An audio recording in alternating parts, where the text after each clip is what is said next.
Hi, my name is Linda Larson Schlitz, and I'm with the Faucet of Hope. I am a master's level counselor, and I have been a systems change agent matching employers with job seekers for almost 25 years, helping people with mental health and substance abuse issues, homeless, criminals, all kinds of people that are differently abled. And I'm here to talk to you today about how to get people to help you with having a mental health friendly workplace that thrives and profits. It's really key to have a mentally healthy, friendly workplace because stress is the number one cause of people having medical issues, of leaving work, of quitting their jobs, of not showing up, of costing an enormous amount. As much as $150 billion a year is spent on stress in the workplace. There's a solution, and it really doesn't cost anything. It's just the cost is changing the way that you think about things. And what I showed in the previous videos is how everyone is differently abled. It's the paradigm of the faucet. People think Faucet of Hope, I'm talking just a religious thing. Now, for me, there is a spiritual foundation to it because I believe that everyone was created for a particular purpose that only they can do. That they are so uniquely gifted, we, including myself, so uniquely gifted that nobody who ever has come before them or who will ever come after them, and truly, this is logic, has the same skills, talents, abilities, interests, passions, and experiences. Everybody's experience is different, so obviously everyone is unique in what they have to offer. Because of that, that's step one, because of that uniqueness, people are going to pay for what that person has. Once people discover the unique giftedness of each individual, there is something that they are going to want and need. Once they realize it, people are going to want to buy it because literally we all are faucets. And if we're created to do something in particular and we're doing something else, everybody misses out. Maybe you're one of those people that were created to find the cure for cancer, but you're working in a factory because you need the money. And nobody believed in you enough, or you couldn't figure out how to get the funding to go to college and do what you needed to do, or nobody thought you had the brains. That's the problem, is that we have no clue in our society how to identify the unique giftedness of each individual. Whether they are blind and in a wheelchair, look at Helen Keller. She was clearly differently abled, but would have stayed in that box of being a dumb, deaf, blind person sitting in a corner screaming until somebody believed in her. Somebody believed that there was more to Helen Keller than what met the eye. That's the case with every single human being on the earth, and it is especially true with every child, every student, and every employee that you come across. The key that I can offer is how to figure out what that giftedness, what those skills, talents, abilities, passions, and experiences are that are going to benefit people, that are going to be saleable. Because every employee is a product for you.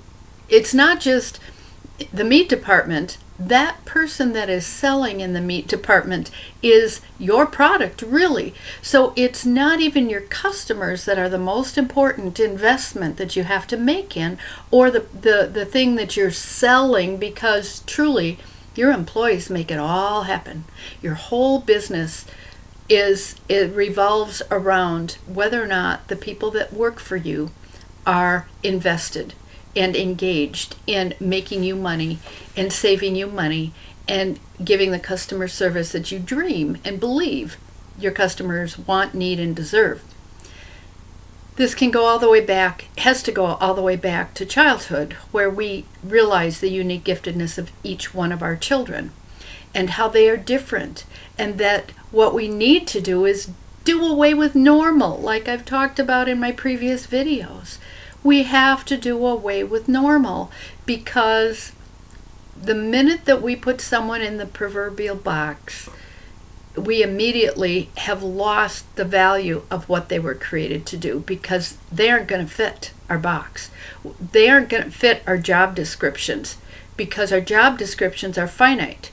They are, this is what your job is, except for the and other duties as required, which we stick on, which oftentimes have nothing to do with what the person's gifted at, what they want to do, or what they're passionate about. And then we get upset when we throw some other task on them that is not up their alley. We get upset because they aren't doing it, can't do it, they aren't following directions. We directed them, we told them we had to do it, and we're the boss. Yeah, well, okay, you just cut your own throat on that one. And that is why studies are showing that as many as 83% of employees are looking actively or planning to actively look for a job in the very near future, because they're miserable. Over 50% of people say stress is the number one cause for them ending up in the hospital sick or quitting, because stress in the workplace. Too much work, probably the wrong kind of work. How do you know? Well, I'll tell you. You do an assessment. I do an assessment. I can do an assessment for you. And if you come to my workshop that is going to be coming in the next couple of weeks, if you're watching this right now, it's going to be the 24th of February in Wausau.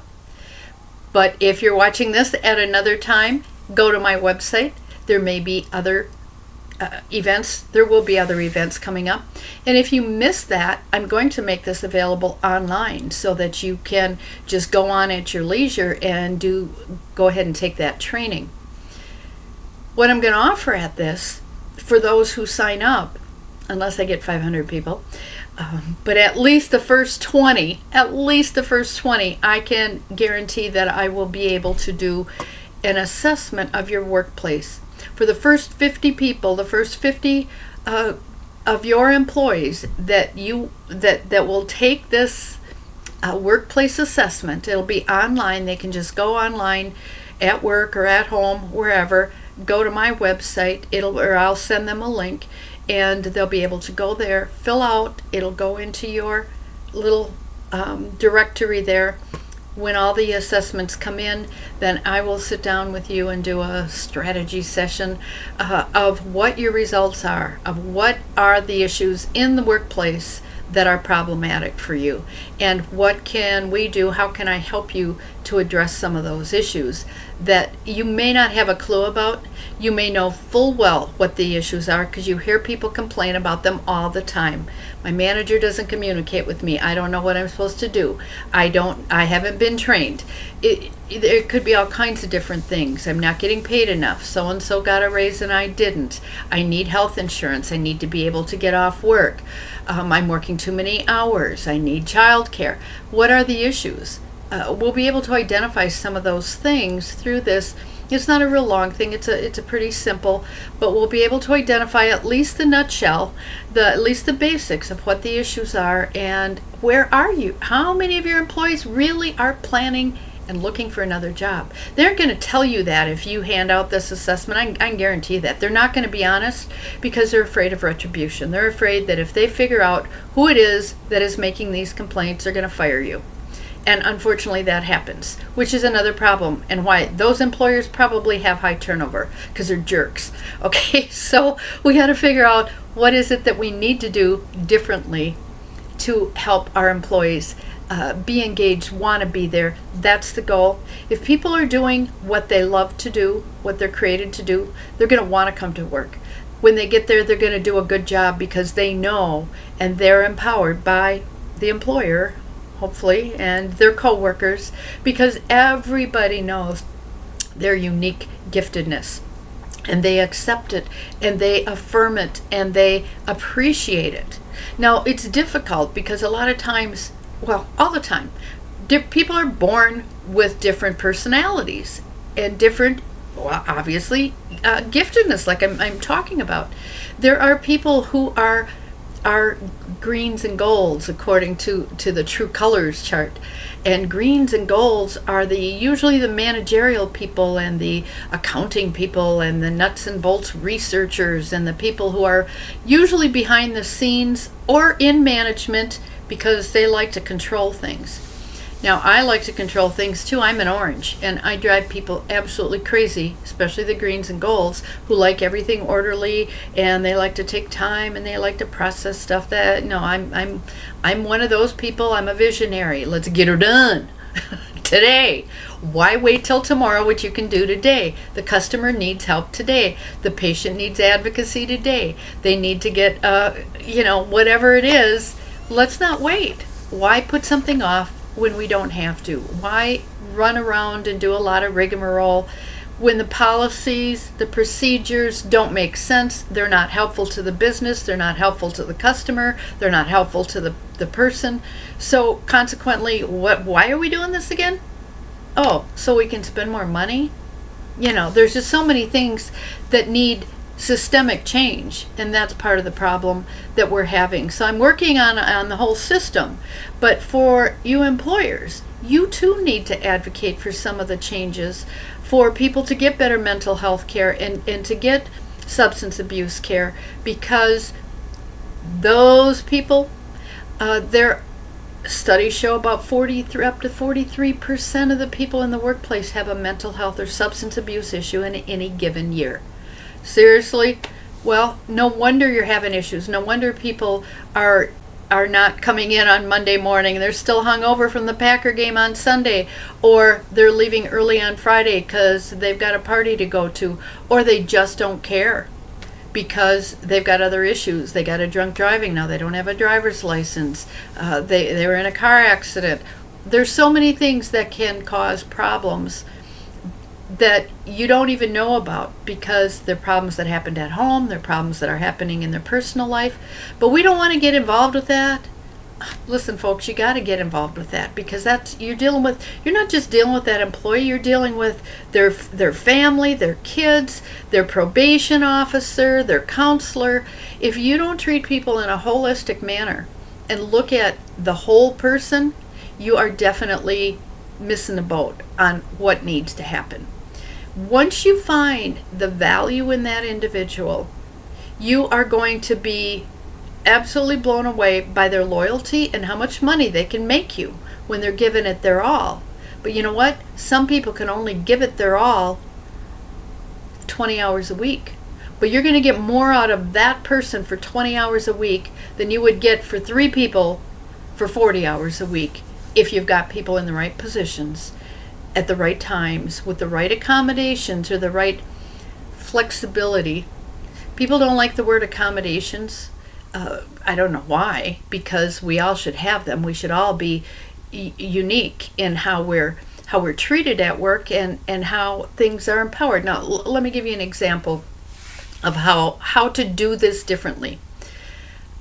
Like I said, the job descriptions are box descriptions. This is what a customer service person does. And usually job descriptions are written in a manner where people expect everybody to do everything.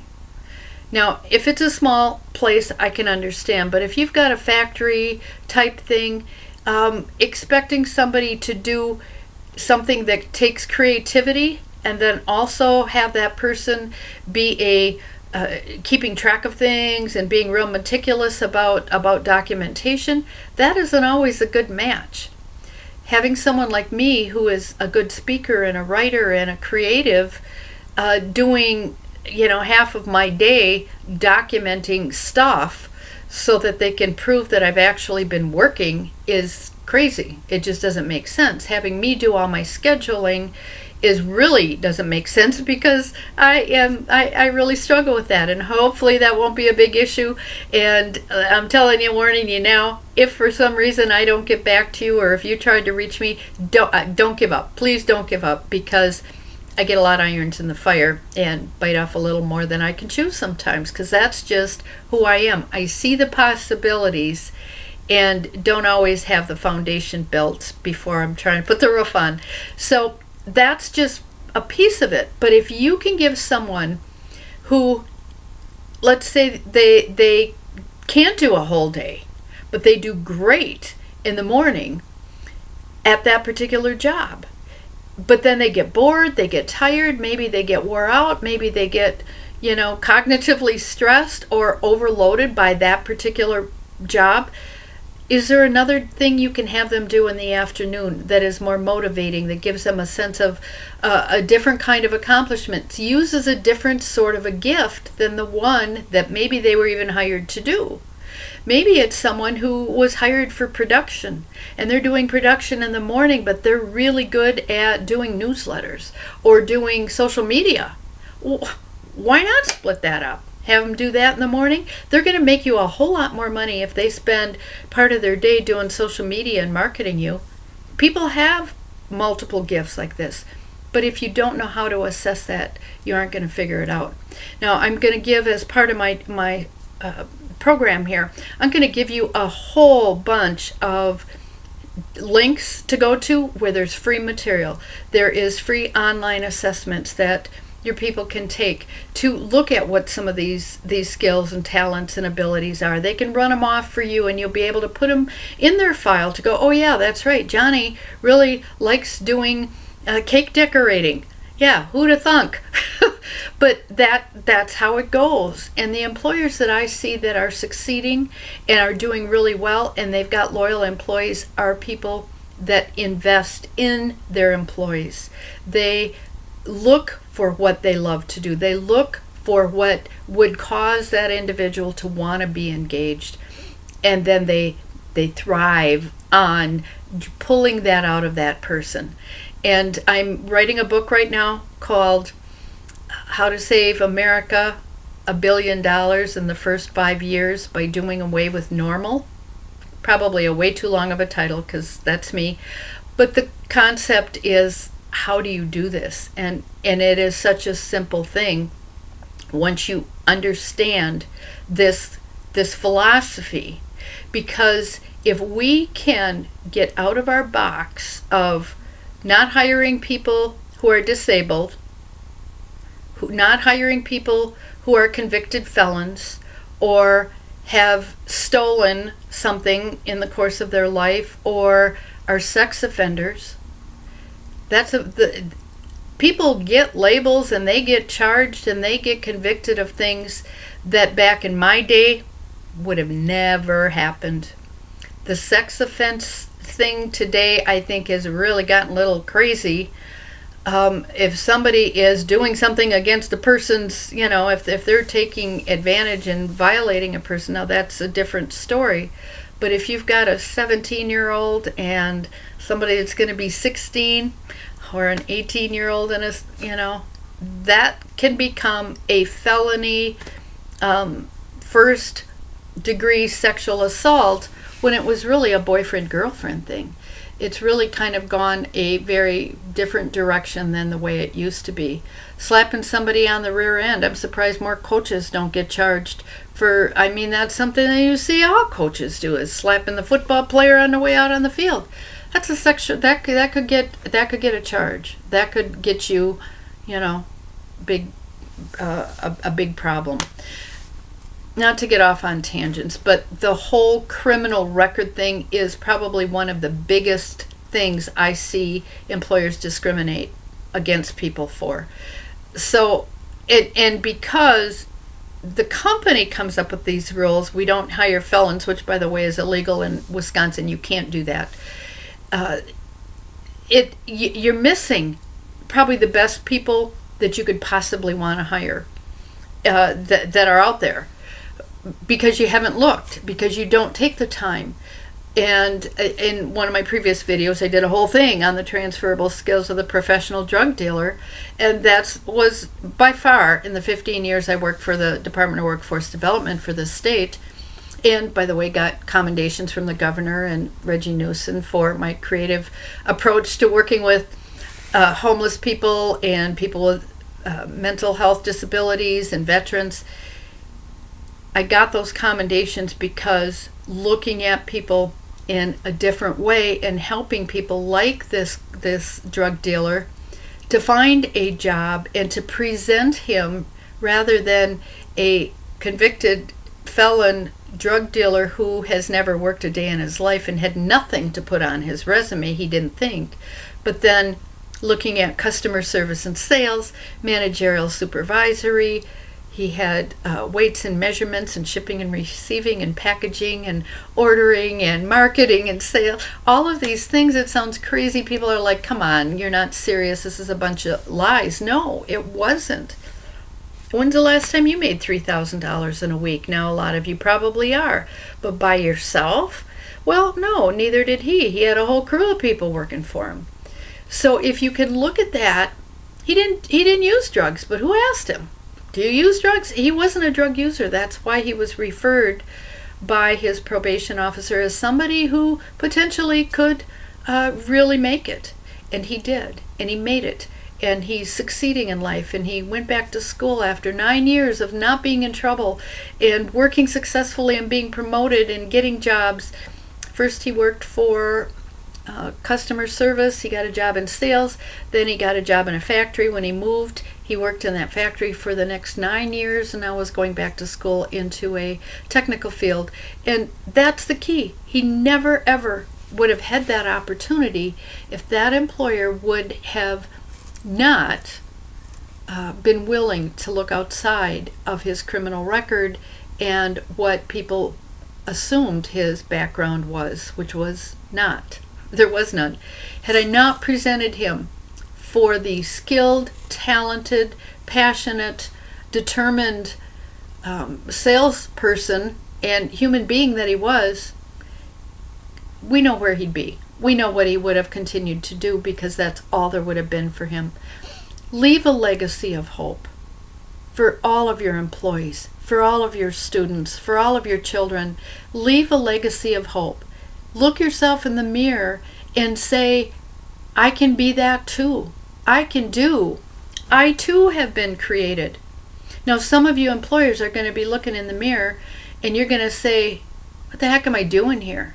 I know this isn't my calling. I know this is not what I'm supposed to be doing. This is not what I'm passionate about doing. Is it too late to do what you're passionate about doing? Couple things come to mind. Big John. Big John was a manufacturing manager. He'd done it his whole career, and he was a bigwig, vice president of a huge manufacturing company. And he retired and was bored to death, as many of these people are. But what do you do? What do you do when you're, and a lot of these managers, and I don't remember his background, but many of them got the job out of high school, never had a lick of education beyond high school. Some of them didn't even have a high school education, and they're managing a huge factory or a business. So what could he do? It's like, well, what do you want to do? Well, I want to be a fishing guide. And, don't we all want to be a fishing guide? But guess what we did?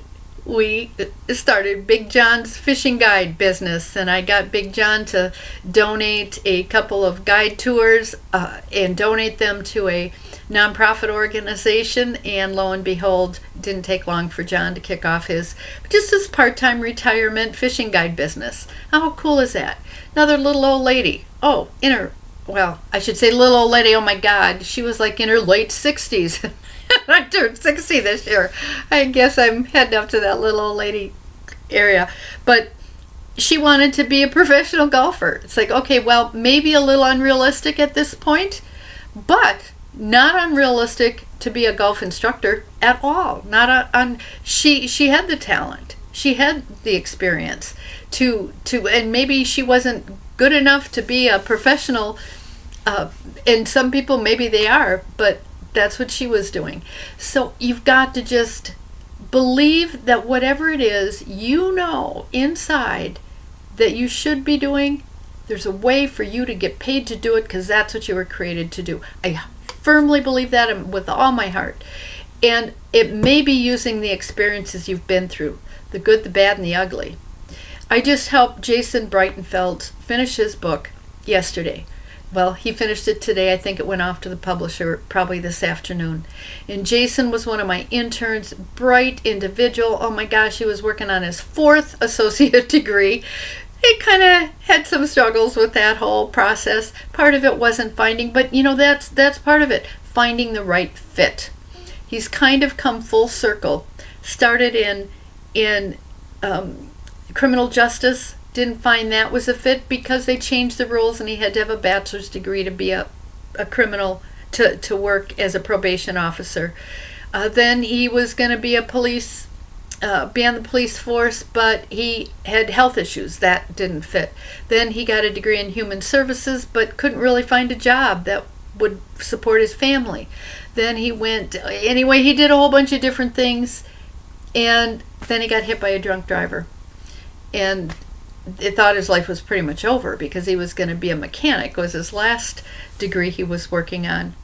So what do you do? What do you do? I mean, his whole lower, he was crushed. Hip replacements, broken legs, just a mess.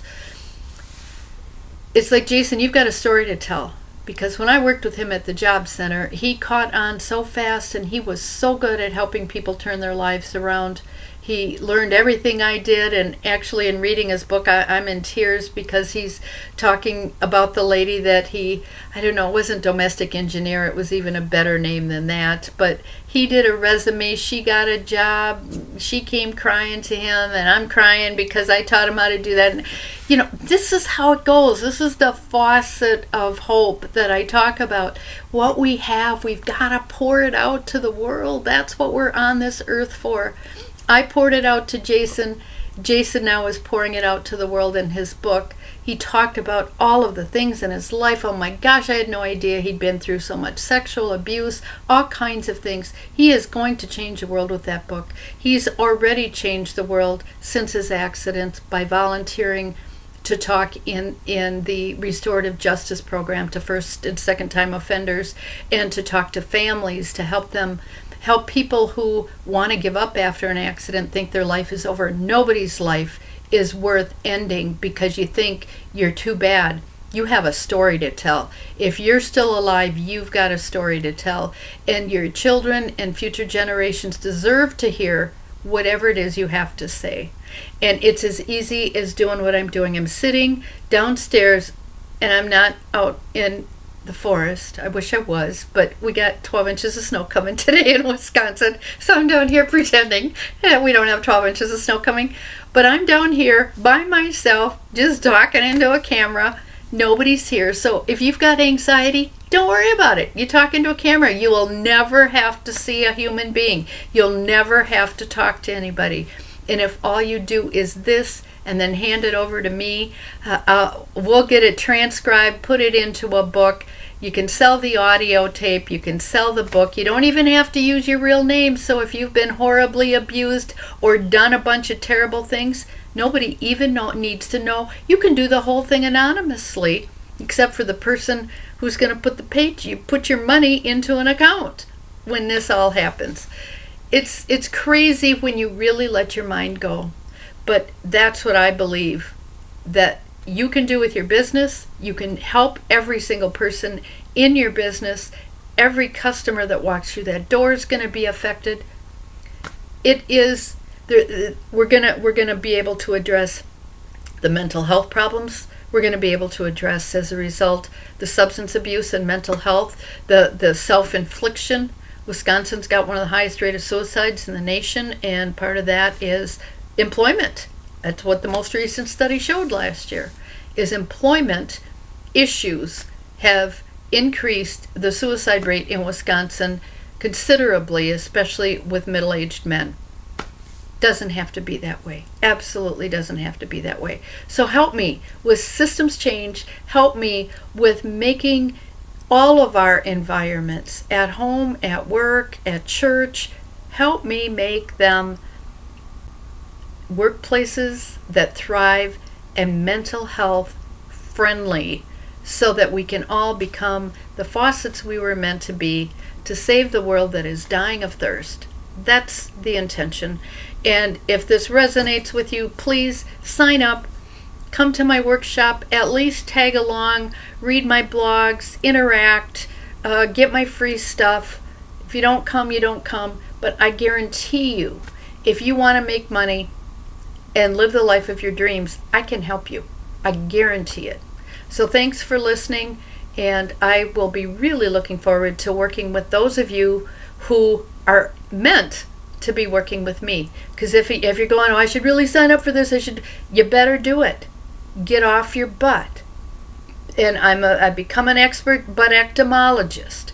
So if you're sitting on your butt is an argument for your limitations. And when you argue for your limitations, you get to keep them. Dump them today. Start today. Don't let another day go by where your legacy is not going to be left for the people it's supposed to be left for, because they need you. They need to hear it. Thanks for listening. This is Linda Larson Schlitz from the Faucet of Hope.